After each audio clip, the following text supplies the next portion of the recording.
Hi everybody, I'm going to show you how to make something called video feedback, and it's a fun way to kind of experiment with a type of art that is not so common. And the first thing you need is a camera, and you could also use the camera on your computer, or if you have any way of getting your phone into a TV, you can use that camera too. The other thing you need is a TV. And the last step before you're actually doing this kind of art is to actually point your camera at your TV.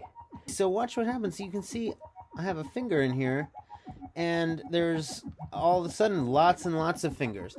You can actually take your camera and turn it like this.